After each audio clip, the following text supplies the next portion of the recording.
ఒరే లింగం లింగం లేసి ఎవరొచ్చారో చూడరా. లేకు.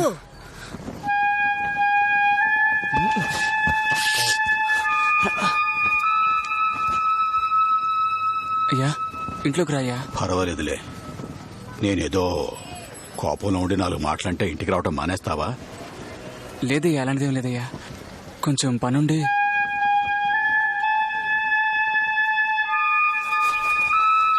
దుర్గా అన్న ఒక బార్ని లీజుకి తీసిచ్చారయ్యా. సంతోషం రా. మంచి రోజు చూసి డబ్బు ఇస్తామని చెప్పాం, కానీ మా అమ్మకి ఇష్టం లేదు. ఆ డబ్బు అప్పులకి ఇస్తుందేమోనని భయంగా ఉంది. అయితే దాన్ని మీ పిన్ని దగ్గర ఇచ్చిపెట్టు, భద్రంగా ఉంటుంది. లింగం వచ్చి అడిగితేనే ఇవ్వు. ఎలాగైతేనే అయ్యో కోపం తగ్గి నన్ను మళ్ళీ చేర్చుకున్నారు. నేను నాన్నతో నీ బిజినెస్ గురించి చెప్పాను. యూనో దిస్ బార్ థింగ్, అదే ఏమంత బాగోలేదని ఫీల్ అయ్యారు. ఏం తప్పుంది అందులో? రైల్వే స్టేషన్ లో క్యాంటీన్ లీజ్ కి తీసివ్వనా అని అడిగారు. మేమంతా అంబానీకి అడ్వైస్ ఇచ్చేవాళ్ళం, మీ అడ్వైస్ మాకేం అక్కర్లేదు. అది కాదు, నువ్వు బార్ పెట్టుకున్నావని చెప్పడానికి నాకు కూడా కొంచెం సంకోచంగా ఉంది. నీకు చెప్పుకోవడానికి సంకోచంగా ఉందని నేను చేయబోయేదాన్ని మార్చుకోలేను. ఏంటి నువ్వు ఇలా మాట్లాడుతున్నావు? ఐడియా ఇస్తుందంట. నేను బార్ వ్యాపారమే చేస్తాను. It's your money, your life, నీ ఇష్టం. దాని గురించి మాట్లాడడానికి నాకేం రైట్స్ ఉన్నాయి? నేనేమైనా తిక్కలోలా కనిపిస్తున్నానా నీకు? ఆ అమ్మాయి నాన్న రైల్వేస్ లో టీటీగా పనిచేస్తున్నారు. రేపు తన అల్లుడు కష్టపడి బుర్ర చెడగొట్టి ఓకే చేయించాను. నువ్వు ఉన్నావుగా, ఇప్పుడు వచ్చి పుసుకుని వద్దంటున్నావు. రేపు అతను నా మాటకు విలువిస్తాడా చెప్పు. అది కాదన్నా, ఆయనకి కాబోయే అల్లుడు బాగా నడుపుతున్నాడంటే చెప్పుకోవడానికి సంకోచంగా ఉంటుందా లేదా? అదే రైల్వేస్ లో కాబోయే అల్లుడు క్యాంటీన్ నడుపుతున్నాడంటే ఆయనకి ఎంత గౌరవంగా ఉంటుంది. అందుకే ఈ నిర్ణయం తీసుకున్నాను. మార్కెట్ చెప్పబట్టి ఇది చేయడానికి ఒప్పుకున్నానయ్యా. డిఆర్ఎం ఈ రోజు ఊరికెళ్తున్నారు. ఈ రోజు ఇస్తేనే బాగుంటుంది. You know marks? Yes sir, no problem sir. ఏమైంది బాబా? ఓకే ఇందిరా.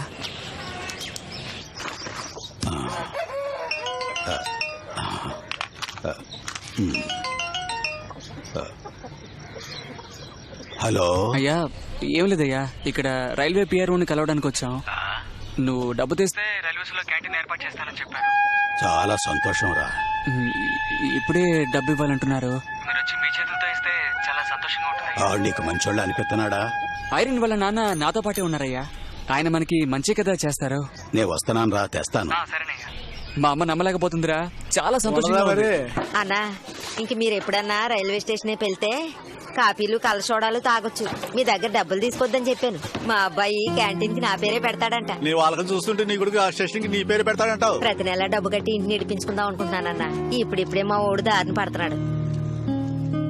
ఏమయ్యా, నువ్వు ఇంకా బయలుదేరలేదా? వాడు ఫోన్ చేసి ఎంతసేపు అయింది?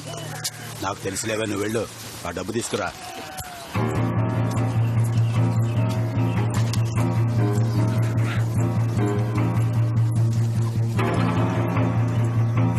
ఓసారి నేను వెళ్ళి చూడనా బావా?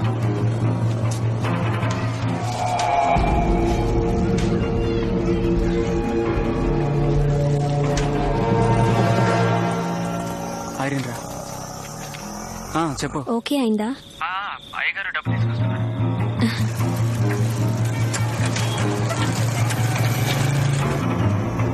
ఏంటంటే దొరకడం కష్టం రా.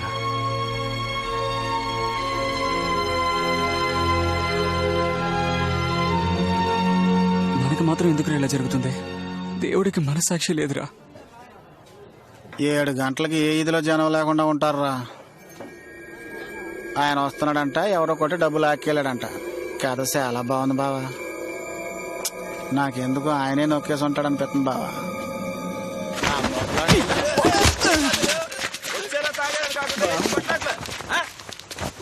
ఏం జరిగింది అడుగు. ఏంటి బావ అలా తన్నావు? ఆడి కోసం నన్ను తంటావా? తనరా, ఇంకా తను కొట్టరా. పోరా, బాగా కోపంగా ఉన్నాను, ఎవరిని చూడను. అందుకని ఫ్రెండ్ని కూడా చూడవా? ఇన్నాళ్ళు నీతో తిరిగినందుకు నాకు తగిన శాస్త్రం చేసావురా.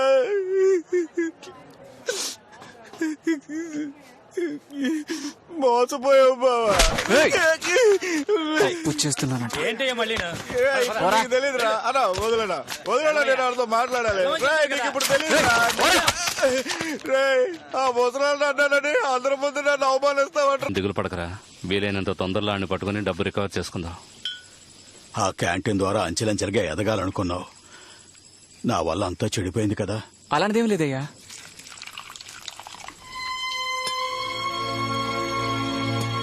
అమ్మకి ఎలా నచ్చ చెప్పాలో అర్థం కావట్లేదు.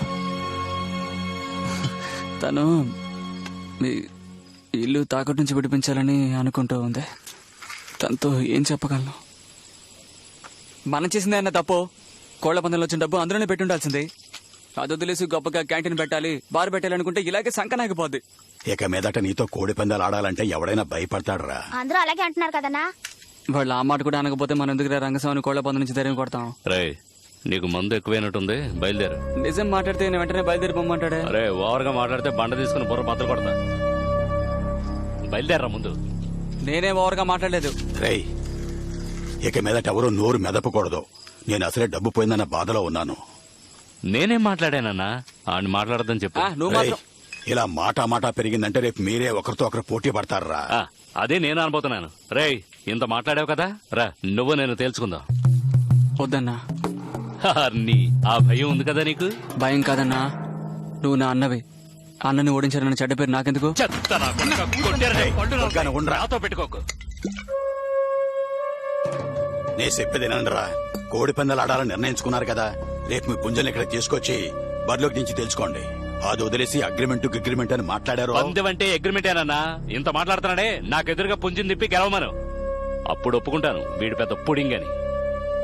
సరే అన్నా, ఇంతగా ఆశపడుతున్నావుగా, చూసుకుందాం. ఆ దేవుడు మాకు దారి చూపించాడు అనుకున్నానే.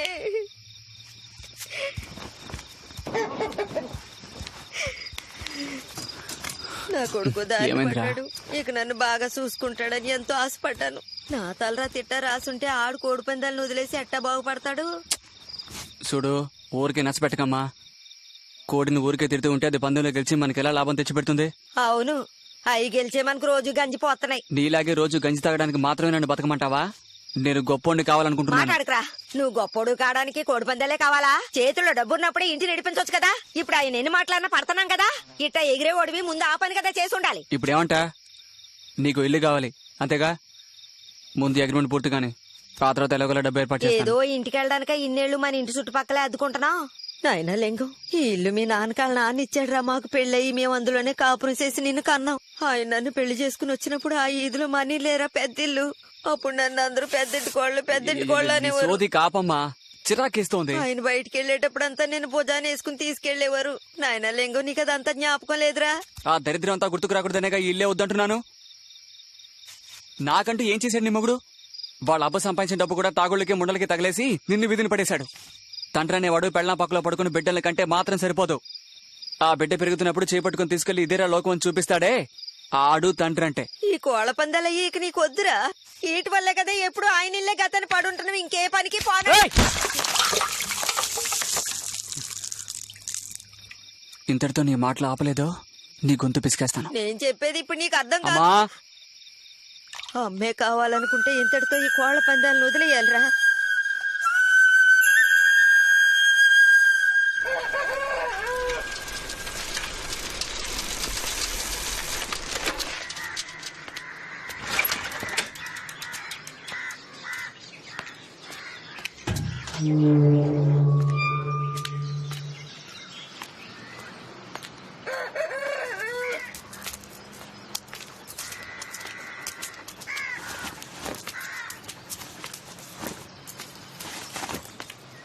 అన్నా, ఏంట్రా?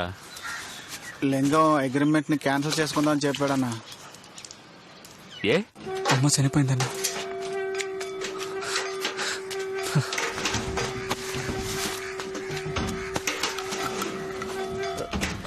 నాయనా లింగం, బాధపడకు నాయనా. ఆ తర్వాత ఏమైందో తెలియలేదు. చాలాసేపు నాకేసే చూస్తూ ఉంది. తనకు తెలిసిపోయినట్టుందయ్యా.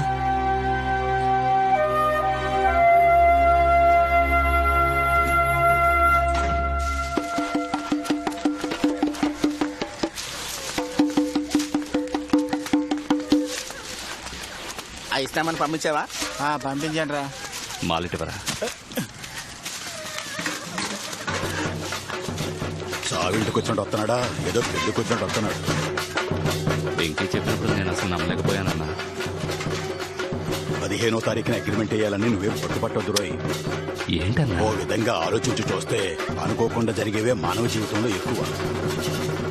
నిన్న మీ ఇద్దరు గొడవ పడ్డారు, ఇప్పుడు కోడి పందాలు కూడా పోటీ పడ్డారంటే తర్వాత గొడవలు పెద్దవి అయిపోతాయరా.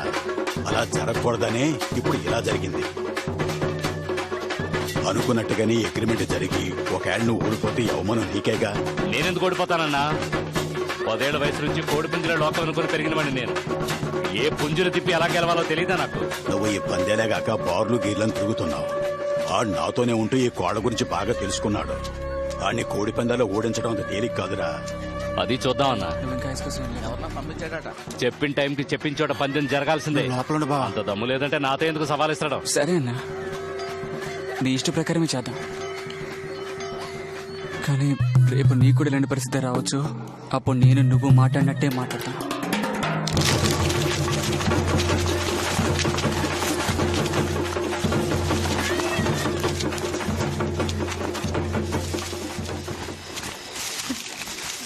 వెంకీ ఇంటికి రా, భోజనం తీసుకొద్దు గాని.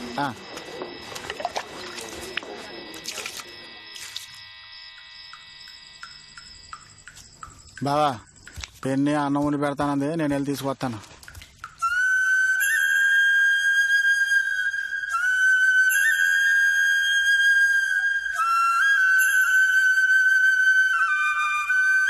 మా అమ్మ బతుకున్నంత వరకు ఆవిడ విలువేంటో నాకు అసలు తెలియలేదు. రాత్రి 2-3 గంటల ఇంటికి వచ్చేవాడిని. నిద్ర మత్తుతో లేచి నాకు కంచంలో అన్నం పెట్టించేది. నేను తింటుంటే కూర్చొని అలాగే చూస్తూ ఉండేది. అలా నా కోసం ఎదురు చూడడానికి ఇంకెవరున్నారు? చూడు, నేను ఎక్కువగా తాగుతుంటానని, నా ఆరోగ్యం పాడవుతుందని వారంలో 2 రోజులు నాకు ఆకుకూర వండి పెట్టేది.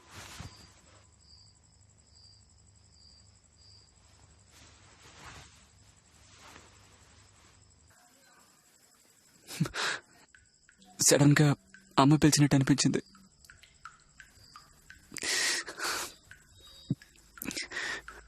అన్ని చోట్ల మా అమ్మ ఉన్నట్టే అనిపిస్తోంది.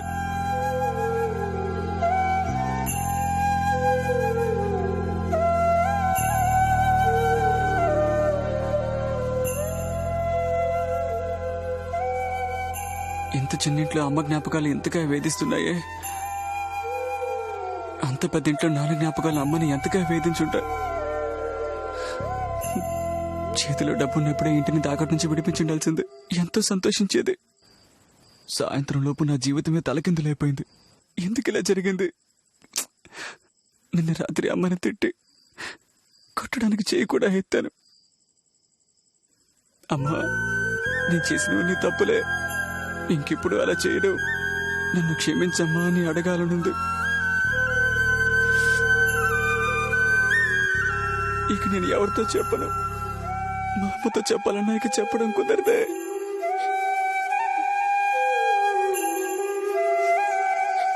I know, please.